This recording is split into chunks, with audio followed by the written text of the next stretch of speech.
ஆண்டவராகிய இயேசு கிறிஸ்துவின் நாமத்தில் காலை வாழ்த்துக்கள். இன்றைய மன்னா, அவன் எச்சரிப்பு அடைந்து தான் செய்த எல்லா மீறுதல்களையும் விட்டு திரும்புகிறபடியினாலே அவன் பிழைக்கவே பிழைப்பான், அவன் சாவதில்லை. எசேக்கியேல் 18:28. எவன் துன்மார்க்கன்? நேற்றைய தினத்தில் நம்ம பார்த்தோம், பரிதானம் வாங்குகிறவன் பிழைக்க மாட்டான், பரிதானம் வாங்காதவன் தான் பிழைப்பான்னு சொல்லி நம்ம பார்த்தோம். அந்த பரிதானம் வாங்குறது யாருன்னா துன்மார்க்கனு. அவன் திரும்பி பிழைப்பதையே கர்த்தர் விரும்புகிறாரு, அவன் சாகிறது அவருக்கு பிரியம் இல்லை அப்படின்னு சொல்லி நேற்றைய தினத்தில் பார்த்தோம். இன்றைய தினத்தில் எந்த ஒரு துன்மார்க்கன் தன் துன்மார்க்கத்தை விட்டு விலகி 27ஆம் வசனம், நியாயத்தையும் நீதியும் செய்வானே ஆகில் அவன் தன் ஆத்துமாவை பிழைக்க பண்ணுவான். பாருங்க, எந்த ஒரு துன்மார்க்கன் தான் செஞ்ச துன்மார்க்கத்திலிருந்து விலகி நியாயத்தையும் நீதியும் செய்வானைகள் அவனுடைய ஆத்துமாவை அவன் பிழைக்க செஞ்சிருவானான். அது மட்டும் இல்லை, அவன் எச்சரிப்பு அடைந்து அவன் செய்த எல்லா மீறுதலையும் விட்டு அப்படியே திரும்பும்போது அவன் பிழைக்கவே பிழைப்பான், அவன் சாவதில்லை என்று சொல்லி போடப்பட்டிருக்கிறது. பார்த்திங்கன்னா, இந்த சொல்லும்போது எனக்கு ஒரு சம்பவம் ஞாபகம் வருது. இதெல்லாம் சொல்லிட்டு ஆண்டவர் சொல்கிறார், நீங்கள் மனம் திரும்புங்கள், உங்களுடைய எல்லா மீறுதல்களையும் விட்டு திரும்புங்கள், அப்பொழுது அக்கிரமம் உங்கள் கேட்டுக்கு காரணமாக இருப்பதில்லைன்னு 30ஆம் வசனத்தில் ஆண்டவர் எல்லாரையும் மனம் திரும்புன்னு சொல்கிறார். 32ஆம் வசனத்துலேயும் அதே அதிகாரத்தில் மனம் திரும்புங்கள் அப்பொழுது பிழைப்பீர்கள். பார்த்தீங்களா, மனம் திரும்புங்கள் அப்பொழுது பிழைப்பீர்கள், சாகிறவனுடைய சாவை நான் விரும்புகிறதில்லை என்று கர்த்தராகிய ஆண்டவர் சொல்லுகிறார். அப்போ மனம் திரும்புதல் எந்த ஒரு மனிதனுக்கு இருக்குதோ அவனுக்கு பிழைப்பு உண்டாகும் சொல்லப்படும். லூக்கா எழுதின சுவிசேஷம் 15ஆம் அதிகாரத்தில் பார்த்தீங்கன்னா, அங்கு 3 உவமைகள் சொல்லப்பட்டிருக்கு. காணாமல் போன காசு, காணாமல் போன ஆடு, காணாமல் போன மகன். அப்போது இளைய மகன் அவன் வீட்டை விட்டு, தகப்பனுடைய அன்பை விட்டு, தகப்பனுடைய உறவை விட்டு, தன்னுடைய ஆஸ்திகளை எல்லாம் பங்கிட்டு கொண்டு பிரித்து கொண்டு அவன் போயிட்டான். அப்போ அவங்க அப்பா எவ்வளவோ சொல்லி பார்த்துருப்பார் இல்லையா, அந்த விளக்கங்கள்லாம் இதில் கொடுக்கப்படலை. எவ்வளவோ சொல்லி பார்த்துருப்பார், அவன் என்ன பண்ணல, கேட்கவே இல்லை. அவன் அதுக்கு பதிலாக என்ன பண்ணிட்டான், தன்னுடைய எல்லாவற்றையும் இது பண்ணி அவன் போயிட்டான். கடைசியில் சில நாளைக்கு பின்பு இளைய மகன் எல்லாவற்றையும் போயிட்டு தூர தேசத்துக்கு போயிட்டு அங்கே துன்மார்க்கமாய் ஜீவனம் பண்ணி தன் ஆஸ்தியை அழித்து போடுறான். எல்லாவற்றையும் அவன் செலவழித்த பின்பு அந்த தேசத்திலே கொடிய பஞ்சம் உண்டாயிற்று.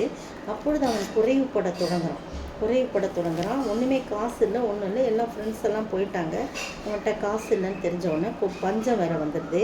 அப்போ அந்த தேசத்தின் குடியானவர்களிடத்தில் ஒருத்தங்கிட்ட போய் ஒட்டிக்கிட்டு அந்த குடியானவன் வயலில் பன்றிகளை மேய்க்கும்படி அனுப்புகிறான். நீ போய் பண்ணி மேய் அப்படின்னு சொல்கிறான். அப்போது துன்மார்க்கமாய் வாழும் பொழுது அவனுக்கு பிழைப்பு இல்லை, பன்றி மேய்க்கிற தொழில் தான் அவனுக்கு கிடைத்தது. அப்போ பன்றி தின்கிற தவிட்டை எடுத்து சாப்பிடலான்னு ஆசையானா ஒருவனும் அதை அவனுக்கு கொடுக்கல. அந்த பன்றி தின்ற தவிடு கூட அவனுக்கு கிடைக்கல. அப்போ தான் அவன் எச்சரிப்பு அடைகிறான், ஆண்டவரால் எச்சரிப்பு அடைகிறான். அவனுக்கு புத்தி தெளிந்த போது என்று சொல்லி வேதம் சொல்கிறது. என் தகப்பனுடைய கூலிக்காரர் எத்தனையோ பேருக்கு பூர்த்தியான சாப்பாடு இருக்குது, நானும் பசியினால் சாகிறேன், நான் எழுந்து என் தகப்பனிடத்துக்கு போய், தகப்பனே, பரத்துக்கு விரோதமாக உமக்கு விரோதமாக நான் பாவம் செய்தேன், இனி உம்முடைய குமாரன் என்று அழைக்கப்படுறதுக்கு நான் பாத்திரவான் அல்ல, உம்முடைய வேலைக்காரர்கள் ஒருவராக என்னை ஏற்றுக்கொள்ளுங்கன்னு சொல்லிட்டு தீர்மானித்து, நல்ல ஒரு தீர்மானம் பண்ணி ஃபுல்லாக அபவுட் டர்ன் அடிச்சிட்டான். அப்படி தன்னுடைய பாவத்திலிருந்து எழுந்து, பாவத்தை விட்டு எழுந்து அவன் நடந்து போகிறான் அவங்க அப்பாட்ட. தூரத்திலே அவன் வரும்போது, என்னைக்காவது ஒரு நாள் என் மகன் வருவானா என்று காத்திருந்த தகப்பன் அவன் தூரத்திலே வரும்போது அடையாளம் கண்டுபிடிக்கிறார். முதல்ல அடையாளம் கண்டு என் மகன்தான் அப்படின்னு ஒரு நினச்சி மனதுருகி ஓடி அவன் கழுத்தை கட்டி கொண்டு அவனை முத்தம் செய்தான். அவனுக்கு பிழைப்பு உண்டாகுது. அவன் கன்ஃபஸ் பண்ணுறான், நான் உமக்கு விரோதமாகவும் பரத்துக்கு விரோதமாக பாவம் செஞ்சேன், இனிமேல் உம்முடைய குமாரன் என்று சொல்லப்படுறதுக்கு நான் பாத்திரம் அல்லன்றதை சொல்ல உடனே, நான் இனி உம்முடைய கூலிக்காரர்கள் ஒருவனாக இருக்கிறேன்னு சொல்ல விடலை. அதை சொல்கிறதுக்குள்ளே அவனை கொண்டு போய் ஊழியக்காரன் நோக்கி, இவனுக்கு நல்லா குளிப்பாட்டி உயர்ந்த வஸ்திரம்லாம் போடுங்க, அப்படி கைக்கு மோதிரம் போடுங்க, காலுக்கு பாதரட்சை போடுங்க, கொழுத்த கன்று அடியுங்க, புசித்து சந்தோஷமாக இருப்போம். இவன் மரித்தான், திரும்பவும் உயிர்த்தான். பார்த்தீங்களா, பிழைக்கிறார். அவன் திரும்பினவனை அவன் பிழைத்தான். மரித்தான், ஆனால் திரும்பவும் உயிர்த்தான். காணாமற் போனான், திரும்பவும் காணப்பட்டான்றான். அப்போ எல்லாரும் சந்தோஷமாக இருக்கும்போது மூத்த மகன் வந்து கீத வாத்தியெல்லாம் முழங்குறத பார்த்தோன்னே என்னன்னு கேட்குறான். அப்போ ஒருத்தர் சொல்கிறார், இந்த மாதிரி உன் தம்பி போயிட்டான்ல, வீட்டை விட்டு அவன் திரும்பி வந்துட்டான், அதனால தான் வந்து அவர் வந்து இதெல்லாம் செஞ்சுருக்காருன்னா எனக்கு ரொம்ப கோபம். நான் இவரோடையே கூடவே இருந்தேனே, எனக்கு ஒரு சின்ன கன்றுக்கு வச்சு ஒன்றுக்கு ஒரு ஆட்டுக்குட்டியை கூட அவர் அடிக்கலையே, ஆனால் இவன் வந்து வந்த உடனே இப்படி செய்கிறான், வேசிகள் இடத்துல போய் தன் ஆஸ்தியெல்லாம் அழிச்சு போட்டானே, இவனுக்கு போய் இப்படி செய்கிறாங்க சொல்லிட்டு கோபமாக வெளியிலேயே இருக்கும்போது தகப்பன் வந்து மகனே, அப்போ வந்து சொல்கிறான், மகனே நீ எப்போதும் என் கூடையே இருக்கிற, எனக்குள்ளதெல்லாம் உன்னுடையதாக இருக்கிற. உன் சகோதரனும் மரித்தான், திரும்பவும் சொல்கிறார் பாருங்க, மரித்தான் திரும்பவும் உயிர்த்தான், காணாமற் போனான் திரும்பவும் காணப்பட்டான், ஆனபடியினாலே நாம் சந்தோஷமாய் மகிழ்ச்சியாக இருக்க வேண்டும் என்று சொல்கிறார். இந்த அருமையான வேளையில் நீங்களும் நானும் எச்சரிப்பு அடைந்து நம்முடைய மனசாட்சி மூலம் எச்சரிப்படைந்து நம்முடைய நீரெல்லாம் விட்டு திரும்பும்போது நாம் பிழைக்கவே பிழைப்போம். அது மட்டுமல்ல, நமக்கு ஒரு ராஜ அதிகாரம் கொடுக்கப்படும். தகப்பன் மகன் என்ற உரிமை நமக்கு கர்த்தர் கொடுப்பார். அவர் தகப்பனாய் இருப்பார், நாம் அவருடைய பிள்ளைகளாய் இருப்போம். நாம் அவருடைய பிள்ளைகளாய் அவருக்கு சொந்தமாக இருக்கும்போது நமக்கு எந்த விதமான கவலையும் இல்லாமல் கர்த்தர் பாதுகாத்துக்குவார். அந்த ஆசீர்வாதத்தை நாம் பெற்று வாழ ஆண்டவர் தாமே கிருபை செய்வாராக. ஆமென். நான் என்றும் முந்தன் பிள்ளை, நீர் என்றும் எந்தன் தந்தை.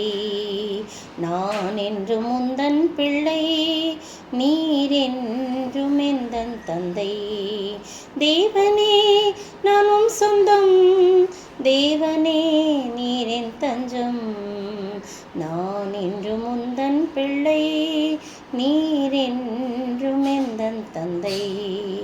மலைகள் விலகினும் விலகாதவ நீரே, பர்வதம் பெயர்ந்தாலும் நிலையானவ நீரே. நான் என்று முந்தன் பிள்ளை, நீர் என்றும் எந்தன் தந்தை. ஸ்தோத்திரிக்கிற ஆண்டவரே, தகப்பனே, நாங்கள் துன்மார்க்க வழியில் விட்டு மனம் திரும்பி வாழும் பொழுது நீர் எங்கள் தகப்பனாயிருக்கிறீர், தந்தையாயிருக்கிறீர், நாங்கள் பிள்ளைகளாயிருக்கிறோம். இப்படிப்பட்ட பாக்கியத்தை நாங்கள் பெற்று வாழ நீர் கிருபை செய்ய வேண்டும் என்று கர்த்தரும் மீட்பரும் ராஜாவாகிய இயேசு கிறிஸ்துவின் விலையேறப்பட்ட நாமத்தில் ஜெபிக்கிறேன் பிதாவே, ஆமென். நேற்றைய பதில் தெக்கப்போலி என்னும் நாட்டில் பிரசித்தம் பண்ண தொடங்கினான். மார்க்கு 5:20. இன்றைய கேள்வி, ஜெப ஆலய தலைவனுடைய வீட்டிற்கு இயேசு அழைத்து சென்ற சீஷர்கள் யார் யார்? ஜெப ஆலய தலைவனுடைய வீட்டிலே இயேசு அழைத்து சென்ற சீஷர்கள் யார் யார்?